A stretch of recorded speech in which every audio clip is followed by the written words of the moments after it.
How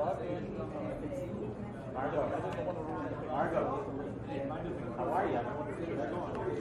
You're good here, man. This is the closest you're going to get compared to yesterday. Yeah. What about if I return to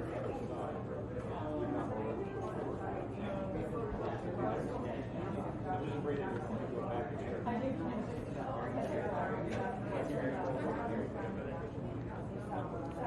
Whatever you want.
President Trump, are you going to celebrate?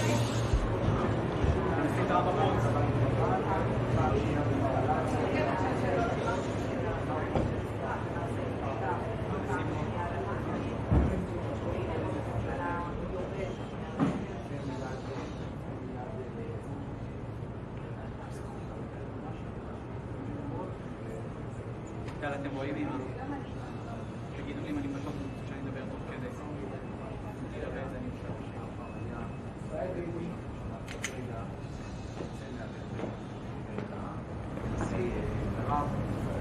נתניהו כאן.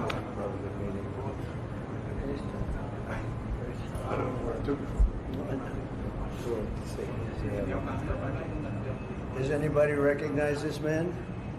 Not too many people. They've been very fair, actually, for the last 3 days. President Trump, are you going to have a green light for another attack in Iran?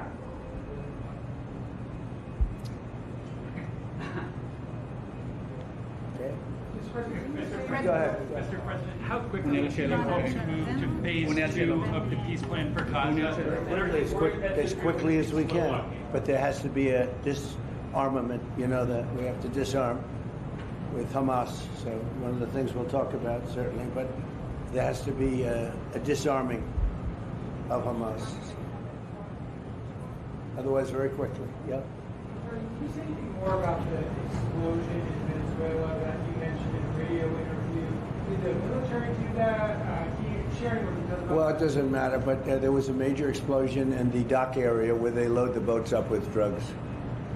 They load the boats up with drugs, so we hit all the boats, and now we hit the area. It's the implementation area. That's where they implement, and that is no longer around. Is that the only strike that the U.S. has done? I don't want to comment on it. President Trump, yesterday there was an explosion overnight and the Russians say that Ukraine tried to hit the residence of President Putin. Do you have any information? No, I don't know about it, actually, and I don't, I just heard about it, actually, but I don't know about it. No. Did you speak with That would be too bad. That would not be good. What was the outcome of your telephone call with President Putin this I had a morning? very good talk this morning. I waited till this morning because it was pretty late by the time we finished, like 2:30 in Russia, 2:30 in the morning. And we had a very good talk. We spoke at 8 o'clock in the morning hour time, and it was a very productive talk. I mean, we have a few very thorny issues, as you can imagine. He knows about thorny issues probably better than anybody in the world, but it's working out. We have a couple of issues that we're going to get resolved, hopefully, and if we get them resolved, you're going to have peace. You're going to have Ukraine, they're losing 26,000 soldiers a month. Can you believe it? A month, 26,000 young, beautiful soldiers, and plus some people in Kiev and relatively small, but a lot, still people, and it's a lot of people. But 26,000 soldiers were killed last month. Yes, please. President Trump, are you going to allow Turkish forces, and do you expect Turkish forces to be stationed in Gaza? So I have a great relationship with President Erdogan, and we'll be talking about it. And if it's good, I think that's good. And a lot will be having to do with Bibi. We're going to be talking about that. But Turkey's been great, and he's been, excellent as far as I'm concerned. I don't know about you. To me, he's been very good. Can you guarantee that? Sure. Yes. Mr. President, can you tell me a little bit about your relationship with Prime Minister Netanyahu and how important it is for you to see him be pardoned by the Israeli president? Look, he's a wartime prime minister. He's done a phenomenal job. He's taken Israel through a very dangerous period of trauma. Israel, with other people, might not exist right now, if you want to know the truth. That's a pretty big statement, but it's true. I feel that. You had the wrong prime minister. Israel right now would not exist because they were met with a force the likes of which very few countries could have handled. And we worked together, and we were extremely victorious, to put it mildly. Now I hear that Iran is trying to build up again, and if they are, we're going to have to knock them down. We'll knock them down. We'll knock the hell out of them, but hopefully that's not happening. I heard Iran wants to make a deal. If they want to make a deal, that's much smarter. They could have made a deal the last time before we went through, a big attack on them, and they decided not to make the deal. They wish they made that deal. So I think, again, they should make a deal. They want to make a deal, but sometimes that doesn't happen. Yeah, please. Mr. Trump, hi, Nadav Elimelech, 24 News Israel. Would you support the overthrow of the Iranian regime? Who? Iranian regime. I'm not going to talk about overthrow of a regime. They've got a lot of problems that are in. They have tremendous inflation. Their economy is bust. Their economy is no good. And I know that people aren't so happy, but don't forget, every time they have a riot or somebody forms a group, little or big, they start shooting people. They kill people. And the people tend to... I've watched this for years. There's tremendous discontent. They form 100,000, 200,000 people. All of a sudden, people start getting shot. And that group disbands pretty quickly. So I've watched it for years. They're vicious people. Yeah. Mr. President, will you support an attack, Israeli attack on Iran, if Iran will not have a deal? If Iran will continue with their ballistic missiles and also nuclear weapons? If they will continue with the missiles, yes. The nuclear, fast. Okay? One will be yes, absolutely. The other was, we'll do it immediately. Mr. President, Yohanna Baum from Channel 12 News. What are your plans regarding Gaza for the next few weeks? Well, we're going to be dealing on Gaza. That's why this very great prime minister is here right now. We're talking about Gaza. We're talking about a lot of things. We have about 5 major subjects that we're discussing, and Gaza will be one of those subjects. Mr. President, can you guarantee that the last hostages, Ran Philip, will be released before we'll continue to the second phase of the Gaza plan? Well, let's put it this way. Every hostage just about that's been released was released because of me, Steve Witkoff, Jared Kushner, my whole team, Marco Rubio, Pete Hegseth. They were all released because of us. None were released in the Biden administration. None. They were all released because of us. Then we had a lack of releases with respect to the dead. And all of a sudden they started coming back because I said, nope, you said you were going to... We have one wonderful young man whose parents are right now inside. And he's, what beautiful parents, a beautiful brother, sister, and like a beautiful family, and they're waiting for the son. It's the only one left, and we're doing everything we can to get his body back. And the parents just said, hopefully he's alive. And I said, I'd love you to think that way. Okay? President Trump, Everything we can. do you have President Trump? Out of all of these people, and I'm not just talking about the final 20. Right. Look at all of the people. What do you think the total number is? 255. 255. 254 came out, one more. Think of that. and we got them all. President Trump, does the reconstruction of Gaza, President Trump, does the reconstruction of Gaza, will begin even before Hamas is disarmed? I think it's going to begin pretty soon, yeah. Before Hamas He's looking forward to it, so am I. Look, what a mess it is. And it's been a mess for centuries, really. It's been a mess for a long time. It's seems to be born for that, but we're gonna straighten it out. No, we're already starting certain things. We're doing things for sanitary conditions and others. But Gaza's a tough place. You know the expression, it's a tough neighborhood. It's truly a tough neighborhood. Yeah, you had a question in the back? Go ahead. Yeah, please, go ahead. I'll ask you about the relationship between you and the Prime Minister. What about it? They said that there is no good relationship between you. I don't think it can be better. We just won a big war together. You know, if we didn't beat Iran, you wouldn't have had peace in the Middle East because nobody would have been able, the Arab countries who have been fantastic, would not have been able to make a deal. If we didn't wipe out their nuclear, we wiped it out. If we didn't wipe out with our beautiful B-2 bombers, if we didn't, and we sent a lot of Tomahawks in there also, by the way, from a submarine. And what about the pardon that the President of Israel needs to give the Prime Minister? A pardon? Oh, I think he will. How do you not? He's a wartime prime minister who's a hero. How do you not give a pardon? You know, I think it's a very hard thing not to do it. I spoke to the president, and it's on. I mean, he tells me it's on its way. Mr. You President, can't do better than that, right? Please. Mr. President, can I follow up on Venezuela? Was the facility taken out by the U.S. military, or was it another entity like the CIA? Well, I don't want to say that. I know exactly who it was, but I don't want to say who it was. But you know, it was along the shore. Mr. President, have you or anyone in your administration talked to Maduro in recent days? Well, I spoke to him. Recently? Pretty recent. Reasonably, but nothing much comes of it. Yeah. Mr. President, can you explain the importance? You have to understand what he's done. They've sent billions of dollars of drugs in, but maybe just as bad, they've sent hundreds of thousands of people in from jails, from prisons, from mental institutions and insane asylums. The drug lords, the drug dealers were all sent into our country. But think of it, what he's done. Tren de Aragua, probably the worst gang. They cut off people's fingers. One man made a phone call to complain about them. He cut off their hand. They cut off his hand. Don't ever make a phone call again. We'll cut off your other hand. After that, we'll kill you, they said. That was in Colorado. No, they sent in all of the bad ones. They sent in some bad people. And that to me was just terrible. And they send in drugs. Now, I will say this.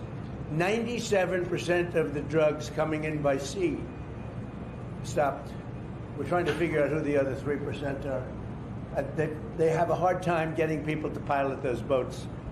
But 97% of the drugs coming in by the ocean, by the sea, by water, are gone. Every boat that we take out, we save 25,000 lives of Americans. Thank you very much, everybody. We'll see you. We're going to have a big meeting, and we'll see you in a couple of hours if you'd like. And if you'd like, you can come up and have lunch like you did yesterday. Would you like that or not? Do you want that? Because some of them think it's terrible. It's a bribe. But, you know, a bribe for $25, I don't know.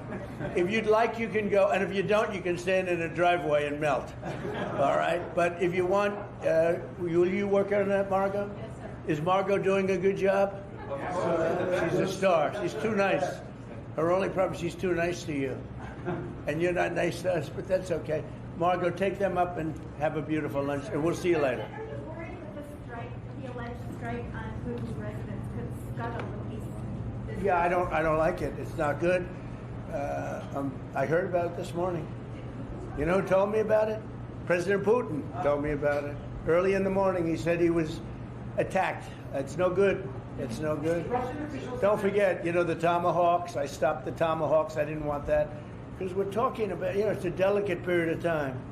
This is not the right time. It's one thing to be offensive, because they were offensive. It's another thing to attack his house. It's not the right time to do any of that.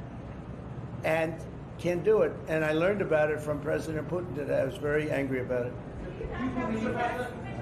Please. What? Well, it came out. Well, we'll find out. I mean, you're saying maybe the attack didn't take place. It's possible too, I guess. But President Putin told me this morning it did.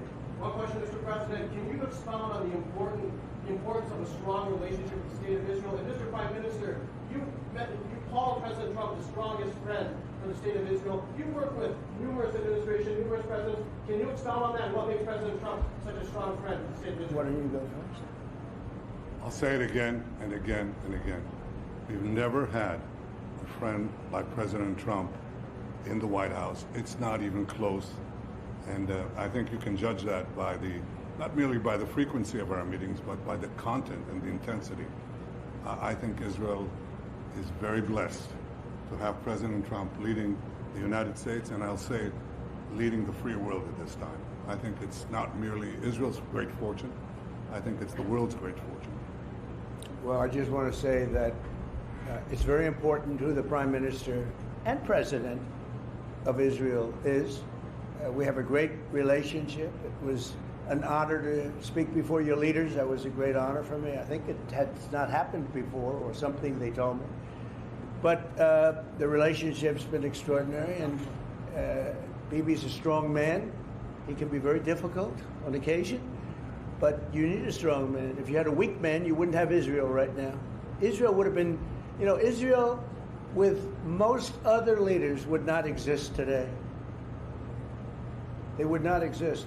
And now they're stronger than ever. Yeah, please. Are you going to ask Netanyahu to sign an agreement with Syria? Well, I hope he's going to get along with Syria, because the new president of Syria is working very hard to do a good job. He really is. I know he's a tough cookie, and he's, you're not going to get a choir boy to lead Syria. That's the one thing I would say. So I hope they're going to get along, because, I dropped the sanctions on Syria because otherwise they wouldn't have had a chance. We want to see Syria survive.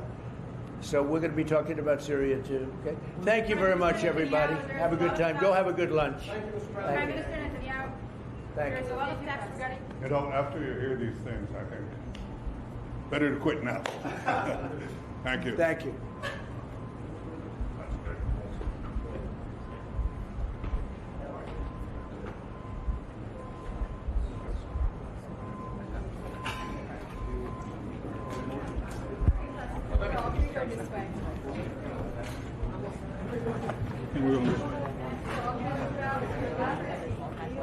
Wait, hold on.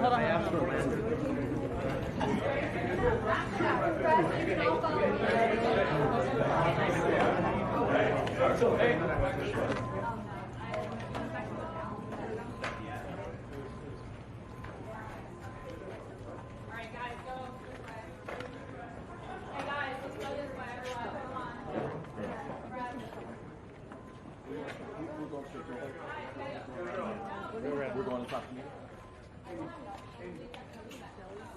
It sounds like he doesn't want you guys at the meeting.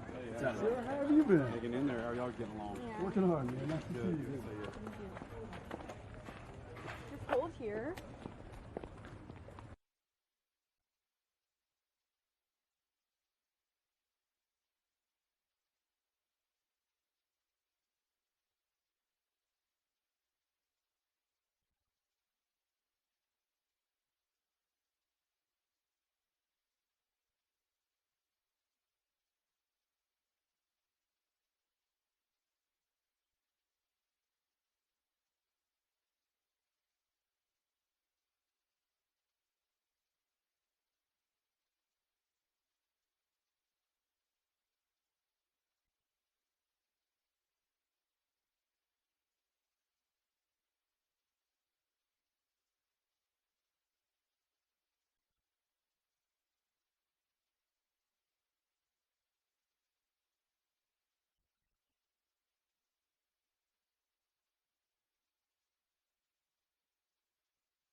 but to both of them.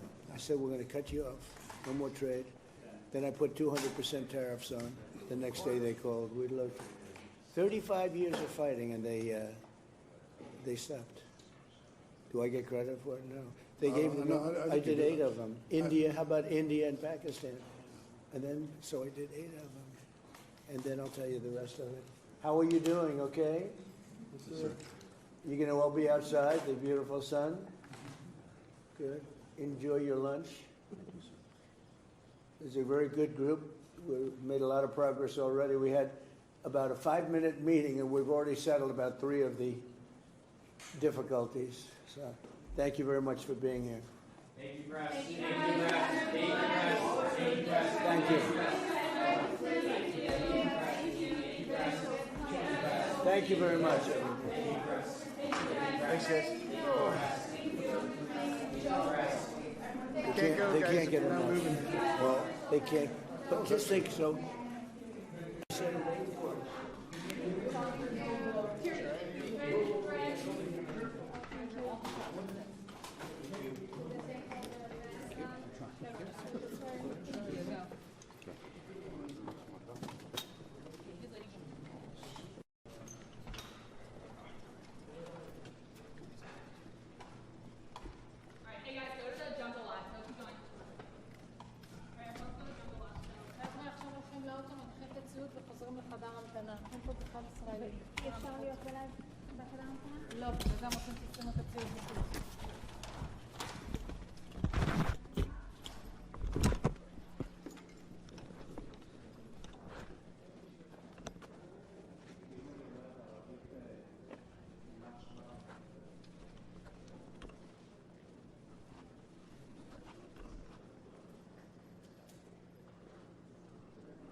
Yes.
Right before we were popping down.